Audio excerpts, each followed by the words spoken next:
حدیث قصہ کو ہم نے جس انداز سے سمجھا ہے، جس انداز سے پڑھا ہے، مجھے معاف کیجیے گا، میں آپ کے ساتھ شامل کوتاہیوں میں ہوں کہ ہم اور آپ مل کر وہ سمجھ نہ پائے جو عظمت ہے حدیث قصہ کی۔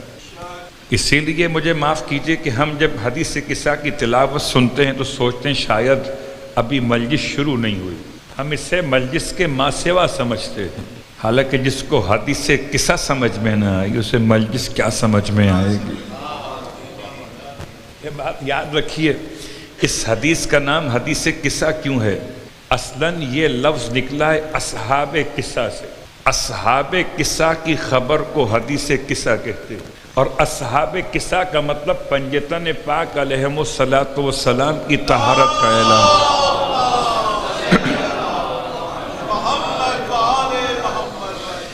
اور اسی حدیث قصہ کے حوالے سے آپ کی خدمت میں یہ بات بیان کر دوں کہ اب یہ بحث اپنے مقام پر سند کی بحث ہو، راویوں کی تحقیق ہو، کتنے الفاظ کس حد تک قابل قبول ہیں، یہ پوری بحث میں پھر بھی کہہ چکا 2 دن پہلے بھی آپ کی خدمت میں کہ یہ ساری بحث علمی اعتبار سے طلباء کے لیے ہے۔ جس کو سیدہ سے توسل کرنا ہو، حدیث قصہ کی سند سمجھ میں آئے نہ آئے، فضیلت سمجھ میں آئے تو توسل کر، ورنہ فقہی اعتبار سے اس کا نام ہے رجائے مطلوبیت۔ صلوات پڑھے محمد اور آل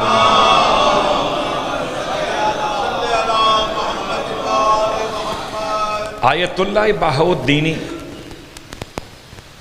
علماء میں ایک ایسی شخصیت کہ جو عرفانیات کے اعتبار سے کچھ زیادہ قریب سمجھے گئے اہل بیت اطہار کے علوم سے۔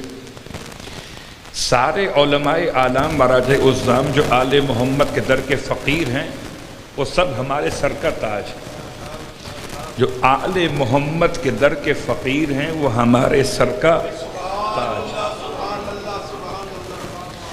اور اسی میں سے ایک وہ شخصیت، بڑا مشکل وقت تھا جب صدام نے سرزمین ایران پر حملہ کیا تھا، اور سرزمین ایران پر خاص جب قم کے اطراف میں بمبارمنٹ ہوتی تھی۔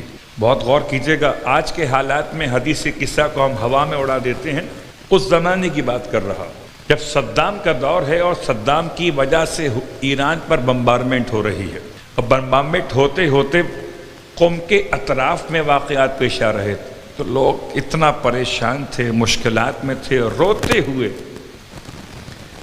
آغا بہاء الدینی کے پاس پہنچے، آیت اللہ بہاء الدینی، اور ان سے کہا کہ کیا کیا جائے، قم کا اطراف بھی محفوظ نہیں رہا ہے۔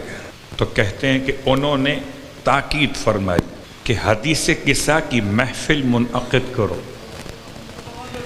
حدیث قصہ کی محفل منعقد ہوئی اور اس کی برکتیں یہ ظاہر ہونے لگی، جو ویسے تو سمجھ میں نہیں آئی، بمبارمنٹ رک گئی، ایسا محسوس ہوا جیسے ہو نہیں رہی۔ لیکن کہتے ہیں کہ بمبارمنٹ کرنے والوں میں سے ایک ایئر کرافٹ ایسا تھا کہ جو وہاں پر کریش ہو گیا، گر گیا قم کے اطراف میں۔ جب اس کے پائلٹ کو جو زندہ بچ گیا تھا اسے گرفتار کیا گیا تو اس سے پوچھا گیا، عراقی پائلٹ تھا، اس سے پوچھا گیا کہ تم کس طریقے سے قم کے اطراف بمبارمنٹ کر سکتے ہو؟ اس نے کہا کہ نہیں، اب کیفیت الگ ہے، کل سے پہلے تو ہمیں قم دکھائی دیتا تھا، پتہ نہیں آج سے کیا ہوا ہے، ہم جب اوپر سے دیکھ رہے تھے آج تو ہمیں قم نہیں دکھائی دے رہا تھا، لگا پانی ہی پانی ہے، اور اس کے چاروں طرف ہمیں کچھ سمجھ میں نہیں آتا تھا، پانی سمجھ میں آتا تھا، سوچتے تھے پانی کے اطراف میں کیا بم گرائیں۔ صلوات پڑھیں محمد اور آل۔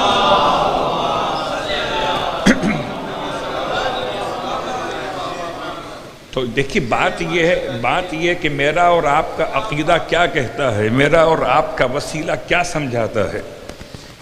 حدیث قصہ کی فضیلت و اہمیت کے اعتبار سے علماء نے مجھے اور آپ کو کیا پیغام دیا ہے، تو آئیے آیت اللہ بہاء الدینی فرماتے ہیں 4 باتوں پہ خاص توجہ کیجیے۔ پہلی بات، جب کوئی مشکل پریشانی ہو تو نذر مان لیجئے۔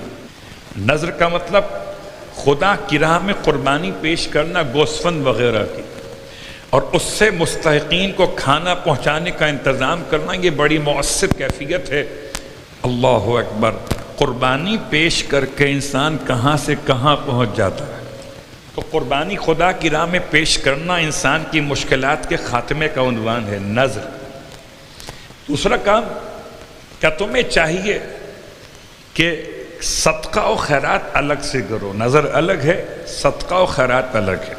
تیسرا کام، کثرت سے درود پڑھو، اور چوتھا کام، کثرت سے حدیث قصہ کی تلاوت کرو۔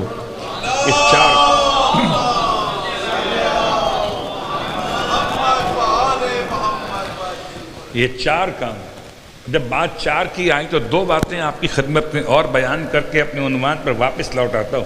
حدیث قصہ کے حوالے سے بہت سارے واقعات ہیں۔ کہتے ہیں خانم موسوی، خاتون ایران کی گزری، کہتی ہیں خدا نے صاحب اولاد نہیں کیا تھا، دن بڑے گزر گئے شادی کو، بہت پریشان تھی۔ کہتی ہیں کہ اتفاق سے ایک تقریب میں کسی گھر میں شرکت کا موقع ملا جہاں قرآن خوانی اور حدیث قصہ کی تلاوت کا پروگرام تھا۔ وہاں پہنچ کر حدیث قصہ کی معنویت میں ایسا کھو گئیں کہ اندر سے دل نے کہا کہ اگر یہ ذکر آل محمد میرے گھر میں بھی ہو جائے۔ ہمارا مسئلہ کیا ہے کہ ہمیں ترجمہ آتا نہیں ہے، اور مولوی صاحب عربی چھوڑتے نہیں، صلوات پڑھیں محمد اور آل محمد۔ بسا اوقات تو یہ ہو جاتا ہے نا کہ درود کہاں پڑھنا تھا اور ہم نے کہاں پڑھ دیا۔ درود کے مقامات گرچہ اپنے طور پر اختیار کیے گئے ہیں، ورنہ انسان جہاں چاہے درود پڑھ سکتا ہے۔ پوری حدیث قصہ میں کوئی اسٹاپ نہیں بنائے گئے کہ یہاں رکو گے تو درود پڑھو گے، جہاں چاہو درود پڑھ سکتے ہو۔ اور جہاں فضیلت آل محمد سمجھ میں آئے تو درود کا تقاضا تو اور بہتر ہو جاتا ہے۔